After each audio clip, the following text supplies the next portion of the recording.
감사합니다. 우리 요한복음 6장 보도록 하겠습니다.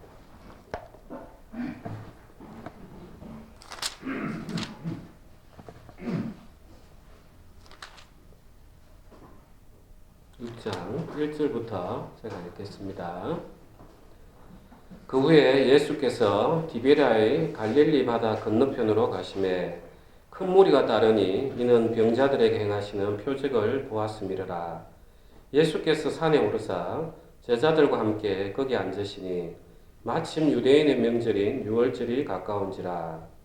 예수께서 눈을 들어 큰 무리가 자기에게로 오는 것을 보시고 빌립에게 이르시되 우리가 어디서 떡을 사서 이 사람들을 먹이겠느냐 하시니 이렇게 말씀하시면 친히 어떻게 하실지를 아시고 빌립을 시험하고자 하심이라.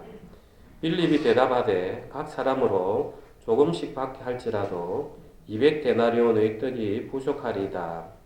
제자 중 하나 곧 시몬 베드로의 형제 안드레가 예수께 여짜오되 여기 한 아이가 있어 보리떡 5개와 물고기 2마리를 가지고 있나이다. 그러나 그것이 이 많은 사람에게 얼마나 되게 사옵나이까. 예수께서 이르시되 이 사람들로 앉게 하라 하시니 그곳에 잔디가 많은지라. 사람들이 앉으니 수가 5,000명쯤 되더라. 예수께서 떡을 가져 축사하신 후에 앉아있는 자들에게 나눠주시고 물고기도 그렇게 그들의 원대로 주시니라. 그들이 배부른 후에 예수께서 제자들에게 이르시되 남은 조각을 거두고 버리는 것이 없게 하라 하시므로 이에 거두니 보리떡 5개로 먹고 남은 조각이 12바구니에 찼더라. 그 사람들이 예수께서 행하신 이 표적을 보고 말하되 이는 참으로 세상에 오실 그 선지자라 하더라. 그러므로 예수께서 그들이 와서 자기를 억지로 붙들어 임금으로 삼으려는 줄 아시고 다시 혼자 산으로 떠나가시니라. 그리고 22절로 넘어가겠습니다.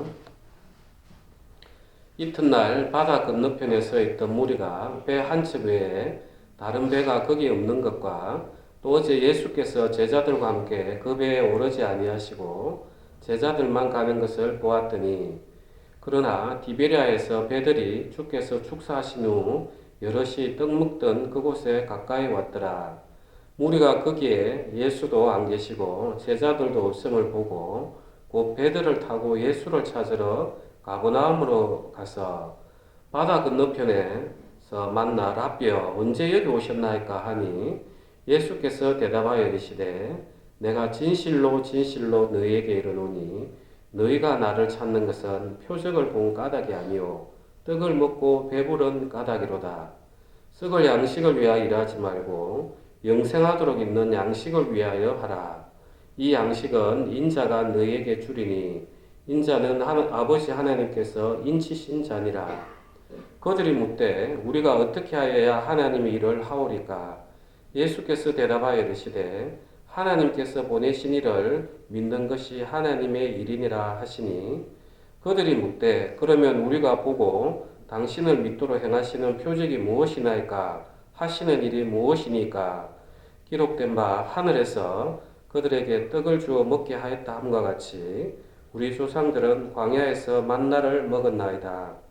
예수께서 이르시되 내가 진실로 진실로 너희에게 이르노니 모세가 너희에게 하늘로부터 떡을 준 것이 아니라 내 아버지께서 너희에게 하늘로부터 참떡을 주시나니 하나님의 떡은 하늘에서 내려 세상에 생명을 주는 것이니라. 아멘.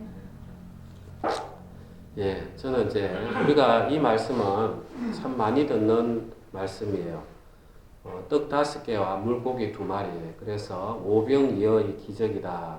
이렇게 해서 우리가 찬양도 있고 또 어린이 주일 학교에 또 찬양도 있고 그렇습니다. 그런데 이제 저는 이걸 읽으면서 정말 우리가 이걸 믿고 있는가 하는 생각을 좀 많이 가졌어요. 왜냐하면은 저는 너무 궁금한 거예요. 예수님께서 보리떡 5개, 물고기 2마리 그걸 받아가지고 5,000명인데 여기에서 이 5,000명이라는 사람은 안스로포스에서 남자들 장정들을 이야기해요. 그래서 유대인들은 여자하고 어린애들은 그 사람 축에도 이렇게 넣어주지 않아가지고 여기서 5천 명이 장정들이란 말이에요. 그러니까 여자애까지 이렇게 포함하면 적어도 10,000명은 넘을 건데 이걸 어떻게 먹이셨을까? 그래서 떡 5개를 주면은 또 바구니에 떡이 5개 생겨서 또 했을까? 아니면은 진짜 뻥튀기처럼 확 넘쳐가지고 제자들이 이렇게 떠서 주었을까? 그리고 이제 열왕기하에 보면 엘리사 선지자의 제자들이 이제 과부가 한 사람이 와가지고 이제 굶을 죽을 위기에 처하죠. 그래서 이제 엘리사 선지자에게 이야기하니까 엘리사 선지자가 너 집에 있는 게 뭐냐? 그래 기름 한 병입니다. 하니까 그러면 이제 기름 담을 그릇을 이웃에게 빌려보라. 그래가지고 방에 들어가서 기름을 계속 부으니까 이제 넘쳐가지고 이제 더 담을 그릇이 없습니다. 하니까 기름이 딱 멈췄단 말이에요. 이것처럼 예수님께서 어디 장막에 들어가셔가지고 계속해서 밖으로 내줬을까? 이게 너무 궁금한 거예요. 여러분들은 그 궁금하지 않습니까? 예, 저는 참 이게 한 일주일 내도록 내가 이걸 믿고 있는가? 이걸 참 제가 궁금했어요. 도대체 어떻게 이런 기적이 일어났을까?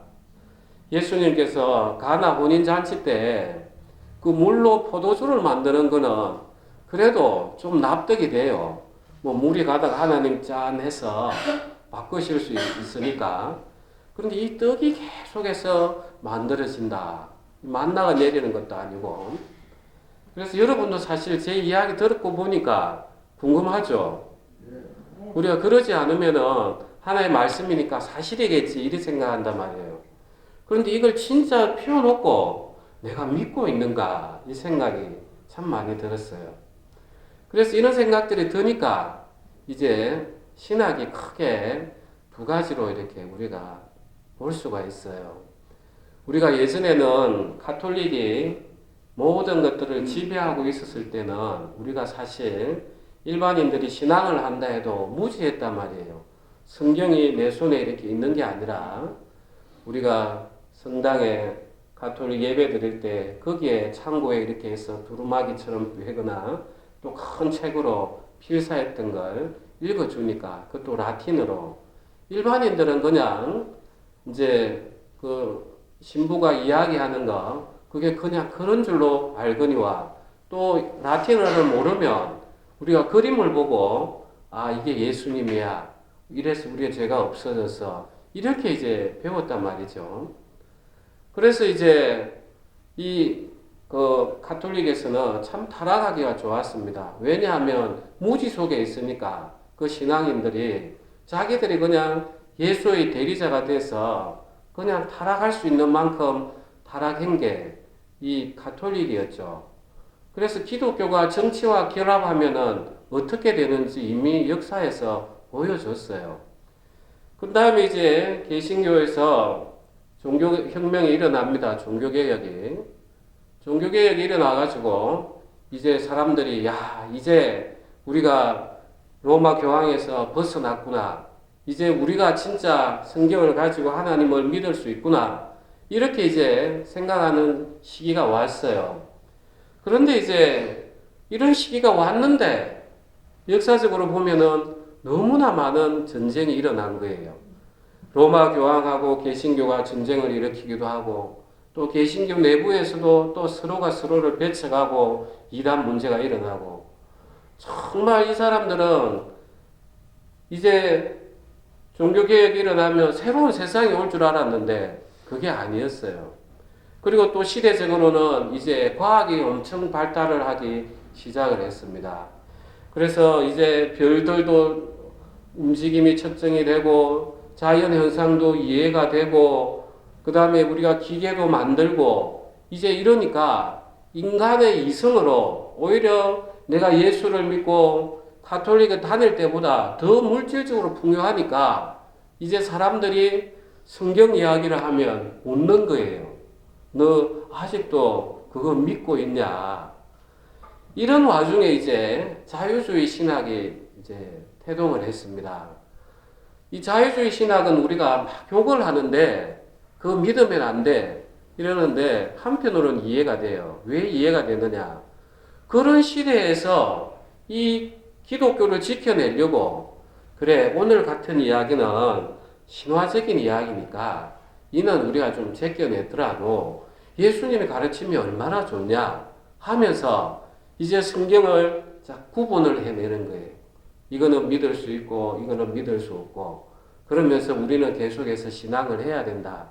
이제 이렇게 자유주의가 물결이 크게 휩쓸었어요. 그런데 이제 이 자유주의 신학이 계속 가다 보니까 인간의 이성에 대한 그래서 인간이 우리가 이제는 신뢰해야 된다. 이성에 대해서 인본주의가 이제 크게 자리를 잡은 거예요. 교회 안에서. 그런데 인간에 대해서 신뢰를 한 결과가 세계 1차 대전, 2차 대전, 그리고 제국주의 행패. 그러니까 인간을 믿었는데 더 그냥 인간의 이성을 통해서 사람을 죽이는데 앞장서는 거죠. 그래서 다시 한번 우리가 신앙적으로 보면은 이제 개혁주의가 다시 한번 이제 강한 위치를 차지하게 됩니다. 근본주의까지. 그래서 우리는 지금 개혁주의를 표방하고 있어요. 그래서 개혁주의라는 것은 가톨릭에 대해서 우리가 대항하면서 나온 우리는 늘 성경 중심으로 그리고 성경은 무오류성 이거는 사실관계가 틀릴 수가 없다. 무오성 그리고 이것은 하나의 말씀이기 때문에 절대적으로 이 진리는 다를 수가 없다. 무류성에서 무오류성 성경은 정확하다. 우리가 그걸 믿고 있어요. 이게 이제 오늘날 우리가 추구하는 개혁주의고 또한 또 보수주의예요. 그런데 이제 한번 잘 생각을 해보자는 거예요. 내가 이 성경을 머릿속으로는 하나님, 이 성경의 말씀은 한자도 틀림이 없습니다. 그리고 이 모든 것들은 거짓이 있을 수가 없습니다. 자, 내 머리는 믿어요. 그런데 내 마음에는 이걸 진짜로 받아들이고 있냐는 거예요. 여러분들이 이 5천 명을 먹이는 오병 이야기를 쭉 듣다 보면은 여러분 어떤 생각이 듭니까? 이게 진짜일까? 이 생각이 우리는 들 수밖에 없는 거예요. 그래서 우리는 오늘날 개혁주의를 추구하고 나는 성경이 하나님의 전지전능한 말씀으로서 한자도 틀림이 없는 걸 내가 믿습니다. 그는 내 입으로 고백하는 거지. 그러면 이게 진짜 나에게 이게 와 닿느냐? 우리는 새롭게 한번 고민을 해야 되지 않는가? 그래서 우리가 개혁주의를 외치지만 사실은 자유주의처럼 그래 내인데 필요한 말만 그리고 참 이 말씀 좋네 이런 것들만 내가 선택을 하지 정말 예수님이 바다 위를 걷고 그 보리떡 5개와 물고기 2마리로 정말 10,000명 넘게 먹이셨다. 진짜 우리가 이걸 믿고 있는가? 이걸 이제 우리는 오늘 말씀을 통해서 한번 돌아봐야 되겠습니다. 그래서 예수님께서 한번 말씀을 보도록 하겠습니다. 5절에 보면 예수께서 눈을 들어 큰 무리가 자기에게 오는 것을 보시고 빌립에게 이르시되 우리가 어디서 떡을 사서 이 사람들을 먹이겠느냐 하시니 이렇게 말씀하시면 친히 어떻게 하실지를 아시고 빌립을 시험하고자 하심이라. 빌립이 대답하되 각 사람으로 조금씩 받게 할지라도 200데나리온의 떡이 부족하리다. 제자 중 하나고 시몬 베드로의 형제 안드레가 예수께 여짜오되 여기 하나이가 있어 보리떡 5개와 물고기 2마리를 가지고 있나이다. 그러나 그것이 이 많은 사람에게 얼마나 되게 사옵나이까. 그래서 이제 예수님이 시험하시는 거예요. 예수님이 몰라서 물었겠습니까? 그래서 예수님이 빌립 보고 어디서 하는데 이게 헬라어로는 포덴에서 어떻게 라는 것으로 우리가 받아들이면 훨씬 좋습니다. 그래서 6절에도 보시면은 이렇게 말씀하시면 친히 어떻게 하실지를, 그래서 어떻게, 그래 예수님이 이제 빌립 보고 해가 저물어 가고 이 백성들이 이제 굶주려 있고 내가 지금 내려보내면 이 사람들이 굶어서 허기가 져서 집에라도 가겠나. 예수님의 그 긍휼한 마음이 이제 이 사람들에게 향했던 거예요. 그래서 우리는 하나님의 마음을 끌어내는 것은 정말 내가 긍휼을 입을 자 위치에 서면 하나님의 긍휼이 우리를 향하게 돼 있어요. 그래서 하나님은 그 긍휼을 베푸시려고 지금 빌립에게 시험을 하시는 거예요. 그래 빌립 보고 야 어떻게 하면 좋겠냐 하니까 이제 이 빌립이 이제 머리가 아주 계산이 빠른 분인 거예요. 그러니까 200데나리온으로도 부족할 것 같습니다. 1데나리온이 하루 품삯이에요. 그러니까 유대인들은 안식일 날은 쉬어야 되니까 일주일에 6일을 일을 해가지고 200데나리온을 채우려면 그건 8개월을 한 푼도 안 쓰고 이제 모아야 되는 돈이 200데나리온이에요. 우리 거의 1년 연봉인 거죠. 그러니까 빌립 볼 때는 예수님 보니까 근 10,000명 정도 되는데 이 조금씩 주더라도 한 200데나리온은 계산기로 두드려 보니까 그렇습니다. 이제 이렇게 이야기를 하는 거죠. 그런데 이 빌립은 어떤 기적을 봤느냐? 이미 예수님이 가나 혼인잔치에서 물로 포도주를 만드는 것을 봤어요. 그래서 그걸 보고 이제 그 제자들이 예수를 믿더라 하는 표현이 되어 있어요. 그러니까 빌립은 예수님을 믿기는 믿었는데 이제 물이 포도주로 바뀌는 데는 일면을 믿었지 예수님이라는 존재가 어떤 분인지 아직까지 잘 모르는 거예요. 그러니까 이제 예수님은 제자들에게 공생의 시절 동안 내가 어떤 존재인지 계속해서 가르쳐 주시고 싶었던 거예요. 그러면 빌립이 정말 예수님을 마음을 알았다면 예수님 이랬는데 예수님 지난번에 포도주를 물로 변화시키지 않았습니까?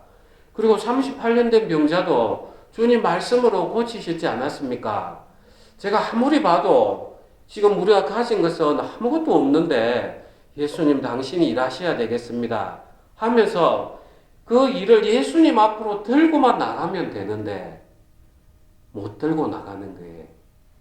우리 인생의 단면을 보는 것 같아요. 우리 인생의 단면을. 하나님께서 우리 인생에 고난을 허락하시는 것은 이 고난을 제발 너 나에게 좀 맡겨놔라. 내가 너희 인생의 주인이지 않느냐. 내가 너희 안에 함께 거하지 않느냐.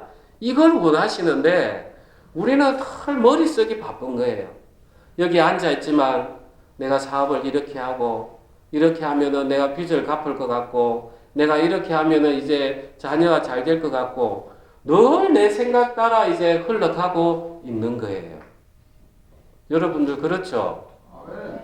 아멘. 그래요. 또 이제 안드레도 이제 똑같은 행태를 보이는 거예요. 안드레는 누구였습니까? 세례 요한의 제자였어요. 그래서 세례 요한이 예수님을 보고 세상 죄를 짊어지고 가는 하나님의 어린 양이로다. 그 이야기를 듣자마자 마음을 싹 바꿔서 예수님에게로 쫓아갔던. 그러면서 너 왜 왔니? 할 때 참 메시아입니다 하면서 처음으로 메시아를 고백했던 그분이 안드레였어요.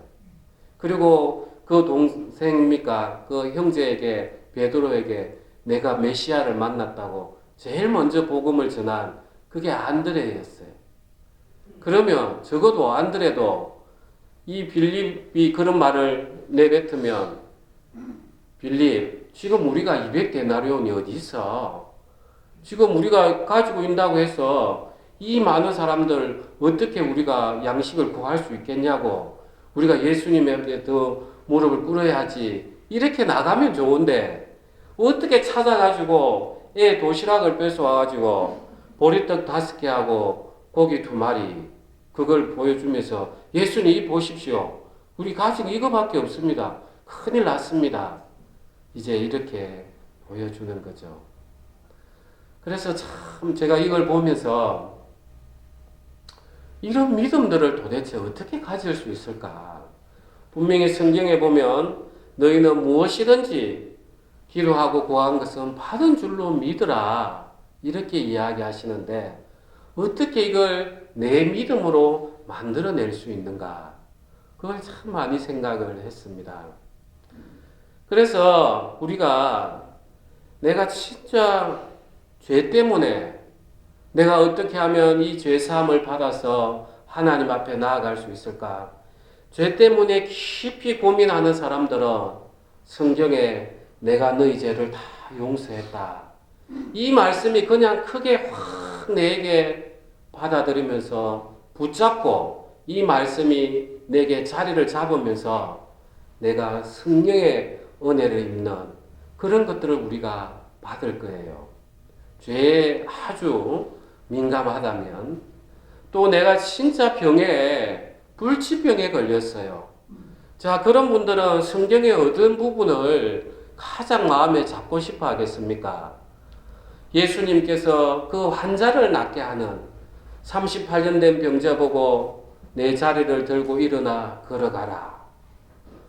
그래, 예수님이 38년 된 병자도 고치셨는데 12해 된 그 여인도 고치셨는데 내가 가진 이 질병이야. 내가 가진 이 암이야. 이게 내 뭐가 대수야. 예수님 말씀만 내 안에 들어와서 내가 자리 잡으면 내 안에 그게 바로 능력으로 임하실 텐데 하면서 그 말씀을 확 붙들을 거예요. 또 어떤 분들은 인생에 두려움이 많이 있습니다. 내가 앞으로 이 인생, 앞으로 이 사업적인 부분들에 대해서 내가 어떻게 될까? 이제 내가 이게 망하면 내 가족들은 어떻게 될까? 또 어떤 재판을 받고 있으면 또 나는 앞으로 어떻게 될까? 이런 두려움이 있는 분들은 예수님께서 그 풍랑을 잠잠히 재우시면서 풍랑아 잠잠해져라. 이 말씀이 그렇게 크게 본인에게 들어올 거예요. 그러니까 우리가 이 말씀을 붙잡는다는 것은 내가 정말 필요로 하는 곰핍이 있어야만이 이 말씀을 내가 확 붙들어 잡을 수 있는 거예요. 우리가 오늘 이 오병이어 이야기를 왜 우리가 붙들지 못하느냐? 우리가 너무 풍족하기 때문에 그런 거예요. 내가 정말 굶어 죽을 위치에 있으면은 하나님, 저 진짜 이제 죽어요. 이제 제가 끼니를 굶은 적이 지금 몇 날이 됐는지 모르겠어요. 정말 사람들이 이제 고기로 보이고 이렇게 돼요. 하면 이 말씀이 그 사람에게는 임해서 역사가 일어날 것입니다. 그러니까 하나님께서는 우리 인생에 고난을 허락하시는 것은 바로 이 믿음을 주시기 위해서 고난을 허락하시는 거예요. 제가 왜 안경을 벗을 때 이 예수님께서 맹인이 눈 뜬 걸 제 마음에 확 잡았겠습니까? 공부를 해야 되는데 안 보이니까. 우리 또 박교 집사님 같은 경우에는 왜 예수님을 그렇게 만나고 싶었겠어요? 정말 지금 내가 구속이 되냐 마느냐? 하나님, 당신이 내 구원자 아닙니까? 그러니까 그렇게 간절하게 붙들어 매는 거예요. 그래서 우리는 하나님 앞에서 고난이 올 때 사단은 우리를 멸망케 하기 위해서 고난을 주지만 하나님은 그걸 선하게 쓰셔서 이걸 너희 고난을 통해서 이제 나를 믿으라. 이제 나와 하나가 되자. 그러니까 우리는 고난을 기뻐하고 감사할 수 있는 것입니다. 이제는 우리가 질병도 그렇고 내 인생의 문제도 그렇고 내게 오는 모든 문제들 하나하나를 예수님에게 맡겨 놓으면 이제는 예수님이 온전히 내 안에 거하시면서 예수님이 우리의 인생의 주인이 되시면서 내 모든 문제들이 한 개 한 개 떠나가는 것입니다. 그래서 우리는 오늘 이 오병이어 이야기를 보면서 정말 나는 지금 어떤 위치에 있는가? 내가 지금 어떤 걸 간절히 붙들고 있는가? 이런 부분들을 보면서 내가 붙들지 못한다는 것은 내가 거기에 대해서 배가 불러 있다는 그걸 우리는 깊이 있게 회개를 해야 되는 것입니다. 만약에 빌립과 이 누굽니까? 빌립과 안드레는 이제 예수님께서 이 기적을 행했던 걸 보면서 부끄러웠을 거예요. 정말 예수님, 정말 우리 인생의 구원자이신 예수님이 바로 눈앞에 계신데 우리가 내 머리를 의지했구나 하면서 또 자신들이 한 번씩 더 내려졌을 것입니다. 그래서 여러분들이 혹시라도 내가 내 인생에 대해서 뭘 찾고 있는 게 있다면 오늘 이 말씀을 통해서 정말 하나님 앞에 한번 던져놓으시기 바랍니다. 우리가 14절 보시겠습니다. 그 사람들이 예수께서 행하신 이 표적을 보고 말하되 이는 참으로 세상에 오실 그 선지자라 하더라. 그러므로 예수께서 그들이 와서 자기를 억지로 붙들어 임금으로 삼으려는 줄 아시고 다시 혼자 산으로 떠나가시니라. 그래서 이제 이 유대인들은 진짜 대박이 난 거예요. 이제 빵 공장이 옆에 계시는 거예요. 그러니까 이 유대인들은 이제 이 예수만 있으면 이야 정말 모세가 이제 이후에 너희 형제 중에서 나와 같은 선지자가 나올 거라 너희는 이제 그의 말씀을 들으라.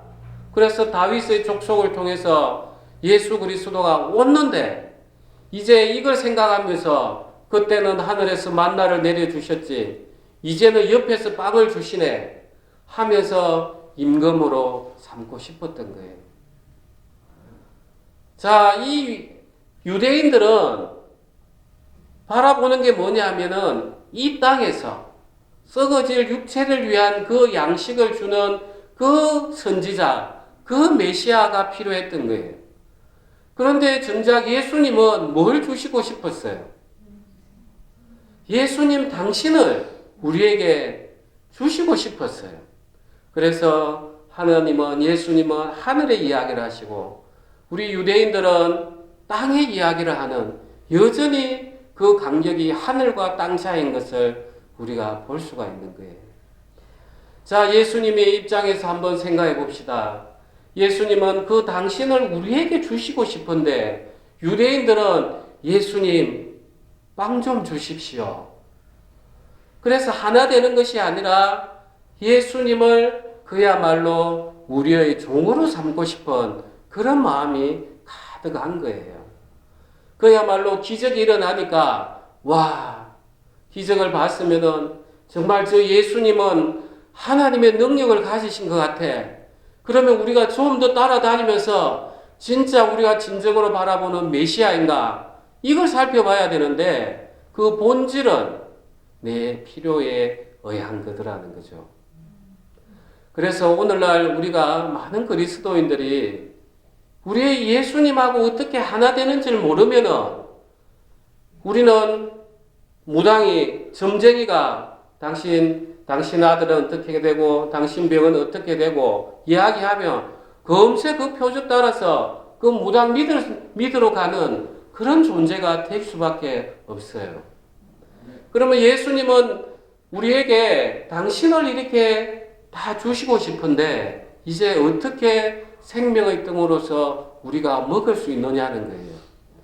그래서 유대인들이 내 살과 피를 먹으라 하니까 전부 다 이제 미쳤다 하는 거죠. 식인종도 아니고. 그래서 예수님이 너희도 떠날 거냐 이렇게 물어보시는 모습이 나오는 거죠. 자, 이제 우리는 예수님 당신이 우리에게 어떻게 주시는 그 생명의 떡을 내가 먹어낼 수 있는가? 이제 이게 우리는 필요한 거예요. 지금 예수님이 옆에 안 계세요. 먹고 싶어도 먹지를 못해요. 어떻게 먹어야 되는가? 자, 우리가 일반적으로 먹으면 그 음식물이 내 안에 들어와서 내가 힘을 냅니다. 그러면 예수님이 우리의 영원한 생명의 떡이 되려면은 예수님이 내 안에 들어와 계셔서 영원한 생명을 만들어내는 힘을 줘야 되는 거예요. 그분이 도대체 누구십니까? 우리가 요한복음 14장으로 보시겠습니다.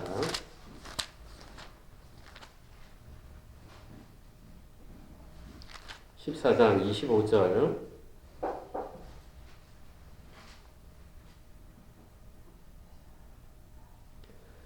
내가 아직 너희와 함께 있어서 이 말을 너희에게 하였거니와 보혜사 곧 아버지께서 내 이름으로 보내실 성령 그가 너희에게 모든 것을 가르치고 내가 너희에게 말한 모든 것을 생각나게 하리라.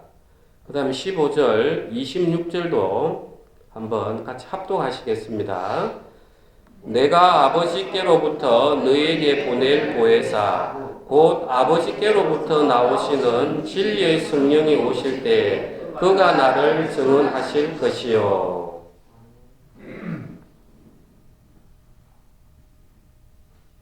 그래서 지금 예수님께서 보혜사 이야기를 하고 계시는 거예요. 자, 이 보혜사가 옆에서 돕는단 말이에요. 파라클레토스에서 옆에서 클레오 이야기하는 분, 이분이 바로 보혜사예요. 지금 빌립하고 안드레 입장에서는 누가 보혜사입니까? 왜? 예수님이. 그래서 예수님은 인간으로 오신 보혜사인 거예요. 그런데 예수님이 인간으로 계시면은 그 장소적인 공간이 한정이 되는 거예요. 그러면 각 사람 옆에 일일이 다 있어야 되니까 그게 될 수가 없는 거죠.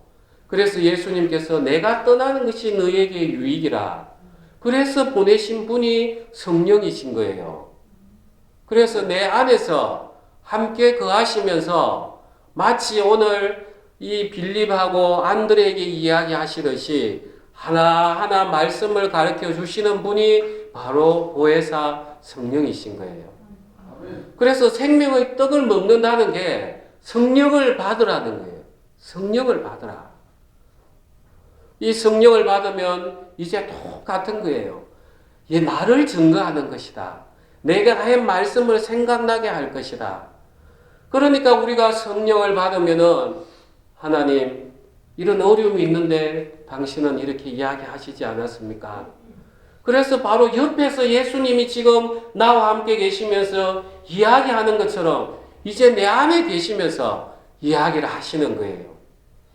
그러니까 예수님이 살아 계셨다면 우리는 예수님 가는 데마다 따라다녀야 돼요.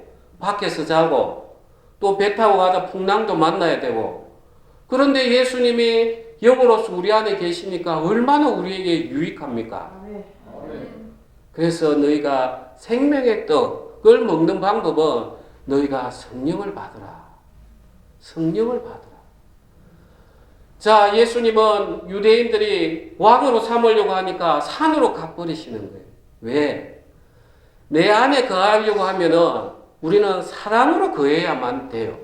삼위일체 하나님이 온전히 오늘 우리가 칼케돈 신조도 읽었지만 한 위격 안에 거할 수 있는 것은 서로가 서로에게 온전히 내어주는 그 사랑이기 때문에 가능했단 말이에요. 그러면 예수님이 우리에게 거하시려면 나의 모든 것들을 온전히 예수님에게 내드려야만이 예수님이 나에게 거하실 수 있는 거예요. 그런데 유대인들은 예수님을 이용만 하려고 하니까 사랑이 어떻게 강제적으로 이루어질 수 있습니까? 서로가 서로에게 온전히 내어드려야만 되는데 그러니까 예수님은 떠나실 수밖에 없는 거예요. 너희에게 나를 사랑하는 것이 없도다. 우리는 예수님을 이용하려는 것만 있지 사랑하는 것이 없더라는 거예요. 그래서 오늘 우리가 오병이어의 기적처럼 계속해서 우리는 내 안에 일어나는 것들을 예수님 앞에 내어드리고 예수님 제 마음이 이랬는데 저도 이 빌립하고 안드레하고 똑같습니다. 내 인생에 문제가 오면은 이거 예수님에게 먼저 고한 게 하나도 없습니다. 전부 다 내 생각으로 하나님 어떡하죠? 어떡하죠? 주님 당신이 살아계시면 이거 해주십시오. 저 유대인들하고 똑같습니다. 주님에게 합니다. 이제 이 짐을 이제 주님 앞에 맡깁니다. 주님 저 안에 계시지 않습니까? 저 안에서 역사하여 주십시오. 이게 진짜 서로의 사랑의 관계인 거예요. 이 보혜사 성령을 받아들이는 길은 바로 그것입니다. 내 모든 문제들을 하나하나씩 예수님 앞에 다 내어드리고, 주님, 저는 주님 당신 아니면 어떤 것도 할 수 있는 게 없습니다. 안드레 빌립도 자기의 머리를 썼지만 그게 주님 일하시는데 뭔 소용이 있습니까? 주님, 이제 저 안에서 역사하십시오 하면서 나의 모든 것들을 온전히 내어드리는, 그게 예수님하고 우리가 하나 되는 길입니다. 자, 이제 여기서 우리가 조금만 더 나가겠습니다. 자, 우리가 기도를 열심히 하다 보면 내가 하나님 음성을 들었다, 이런 이야기들을 우리가 많이 들어요. 자, 조심해야 되는 걸 제가 몇 가지 사례를 통해서 이야기를 드리겠습니다. 영의 분별을 어떻게 하는가? 우리가 마태복음 4장 한번 볼까요? 마태복음 4장 6절,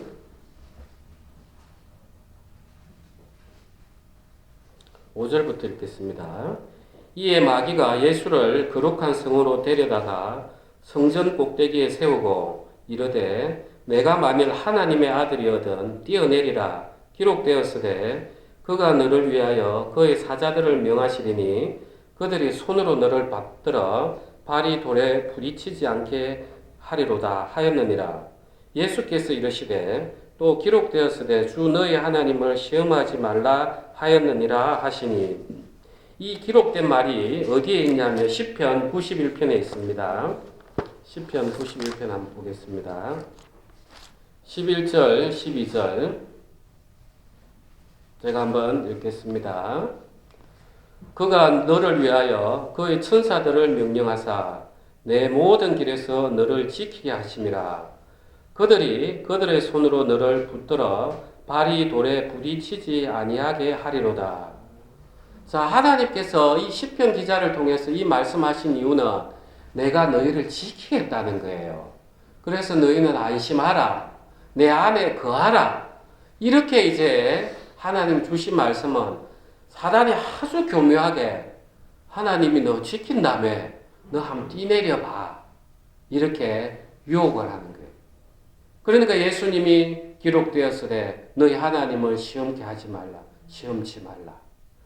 그래서 우리는 분명히 내가 하나님의 음성을 들었다, 성경의 감동을 받았다 하는데 사단이 광명의 천사처럼 정말 굶주린 우는 사자처럼 우리에게 삼킬 자를 찾는 것처럼 우리를 계속해서 혼동케 하는 거예요.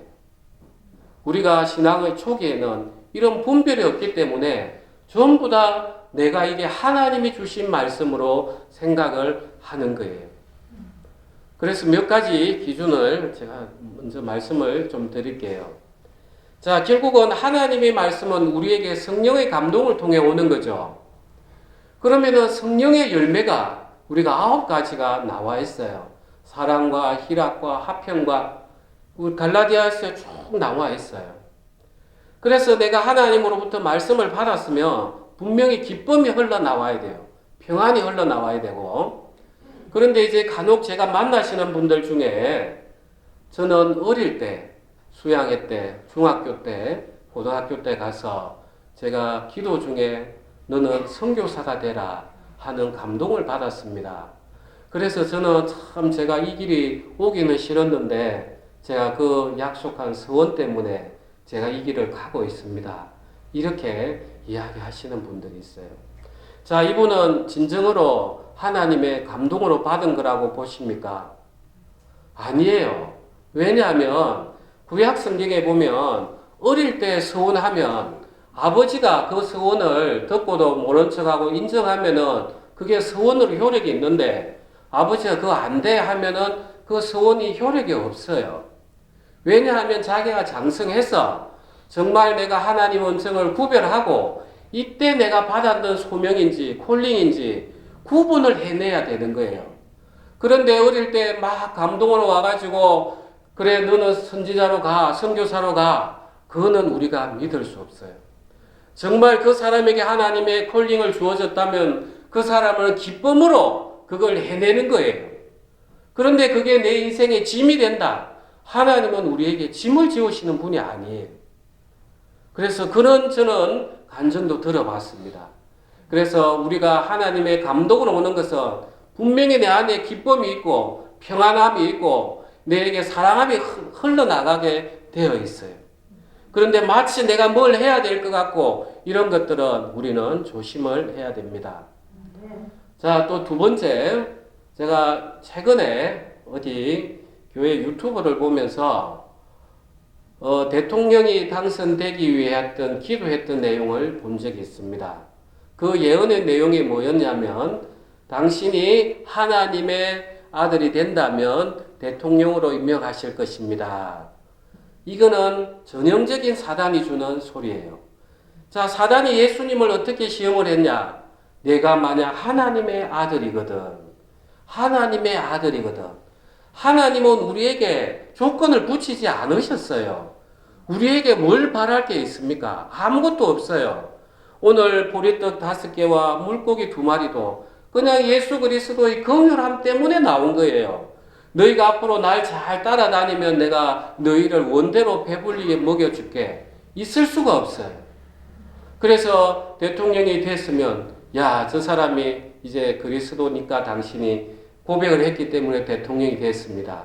대통령이 안 됐으면 왜 제가 예언을 했는데 당신이 예수님을 제대로 안 믿었습니까? 그거는 거짓말이에요. 그런 사단으로부터 온 것입니다. 자, 또 하나는 미국에서 있었던 일입니다. 1900년대 초인데 어떤 자매가 일을 하고 있는데 큰 이제 성령의 세례를 받고 큰 감동을 통해서 하나님을 고백하고 믿게 됐어요. 그런데 이제 어느 날 일을 하고 있는데 이제 음성을 들었다는 거예요. 내가 너희를 아프리카 선교사로 보내주겠다. 네가 나를 순종하면 내가 여태껏 어떤 선교사보다 내가 너를 높여주겠다. 그래서 이제 이 목사님이 이 사단으로부터 왔다는 것을 이 목사님은 알고 계셨어요. 처음에는 어떻게 교제를 했냐면 당신의 가족들이 구원을 받았습니까? 아니요. 예수님께서 예루살렘에서부터 시작해서 온 세계 땅 끝까지 복음을 전해라 하지 않았습니까? 당신의 가족부터 먼저 복음을 전하지 못하는데 하나님이 쓰시겠습니까? 이렇게 해도 처음에 안 듣더라는 거예요. 그래가지고 이 자매님이 한 2달 정도, 2년 정도 그렇게 고생을 하신 거예요.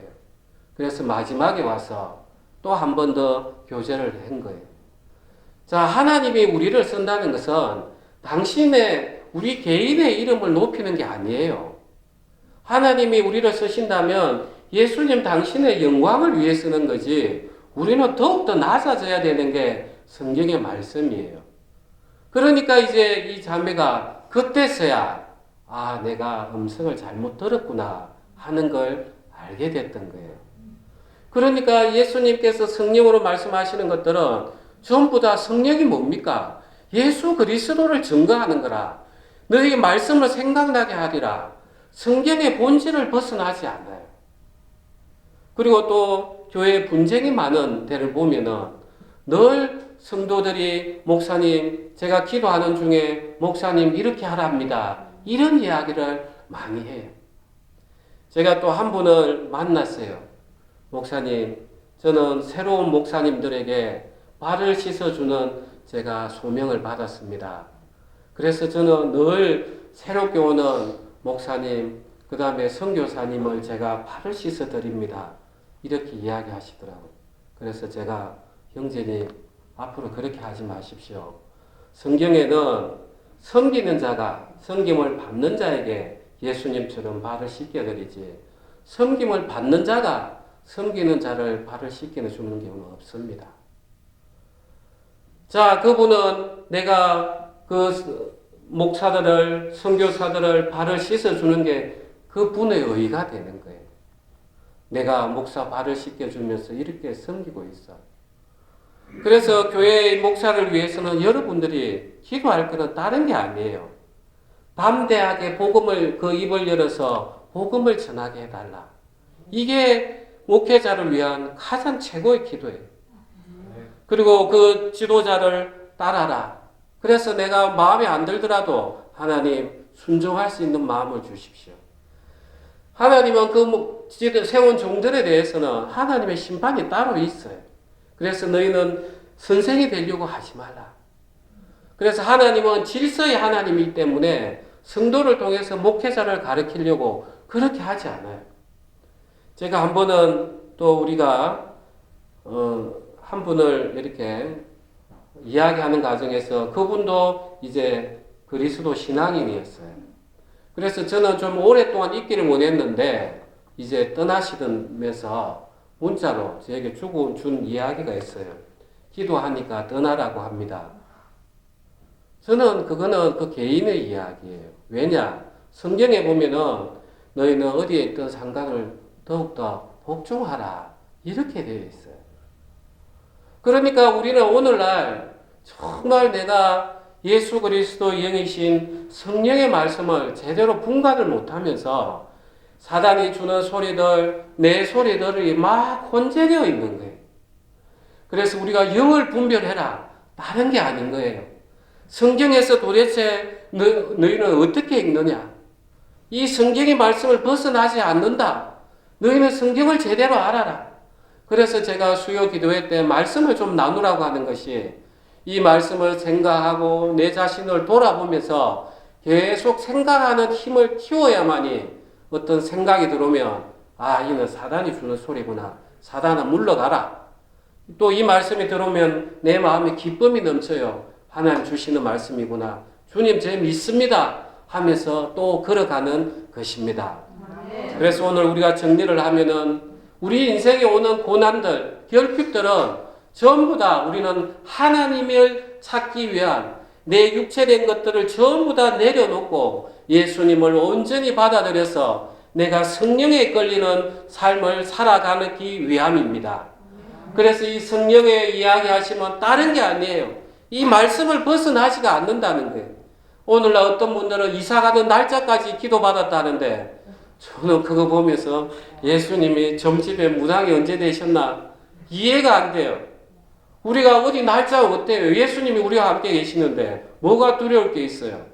그래서 우리는 철저하게 성경을 통해서 영을 분별해야 되겠습니다. 우리 기도하시겠습니다.